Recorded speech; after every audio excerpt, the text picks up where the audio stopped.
Okay, so I want to go to a different place. I want to consider that more of this starts to happen, but even not just this, because it's important. Again, I speak for hearing voices, like, not that way.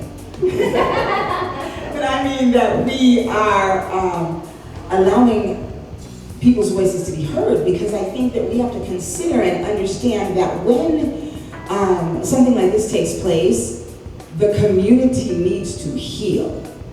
And I think that there needs to be more opportunities for the community to do that healing, and then we can get to the important work that Ricky is talking about. Because if I'm not healed, I'm not trying to hear about legislation, I'm trying to hear nothing about a law, I want to hurt somebody, right? And that is, that's the missing piece that will help us to respond as a community rather than react as a community.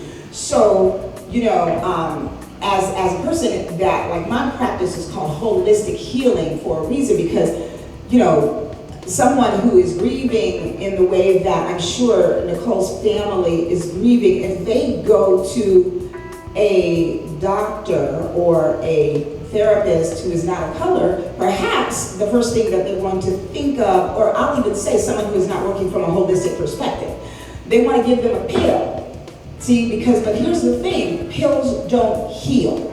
So if I give you an antidepressant, then you take that antidepressant, but when it wears off, your pain is still there. And so we need to look at that grief that we are experiencing as a community, not outside of even Nicole's family and Anthony's family, because that's a personal, close up kind of grief. And then what happens is, as the community or the powers that be thinks that only they are the only people that are grieving. But there's something called grief of the spirit. And our spirits grieve. My spirit grieved when I watched that, when I see another young man lose his life needlessly. And people say, well, he was running from the police. If you are a young African-American male in this society, you are afraid of the police.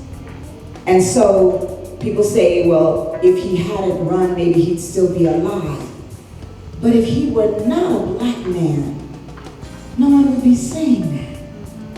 That's social justice to me. When everybody can speak the same language, and when I say something, it be given as much weight as somebody else who doesn't look like me might speak, and be given some credibility that is not afforded to me.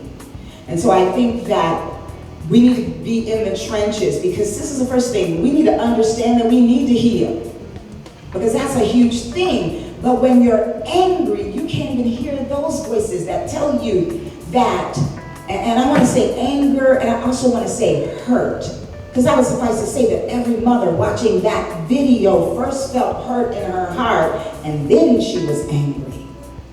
And I think that's the pieces. We don't get the opportunity to be vulnerable and to show that anger or that pain or that hurt, because when we do that, we are labeled, and then everybody shuts down. So we need to be given the same right to scream, holler, kick, be mad, curse, pop somebody, pray to God, all of that before we can begin to make the changes that we need to make. And my heart breaks every time that something like this happens, and it's misunderstood, and the response to it is misunderstood, because people automatically go to the negative aspects of what happens behind something like this, and they overlook the pain that fueled that action. And so what I'm asking is that we get together as a community and allies, because we can't do it alone, nor should we do it alone, because there are people who don't look like us who want the very same things that we want. But we need to heal to be able to even hear their voices. So, I'm quiet now. Thank you. I'm comments for saying I am Charlene and I'm done speaking like on Clubhouse.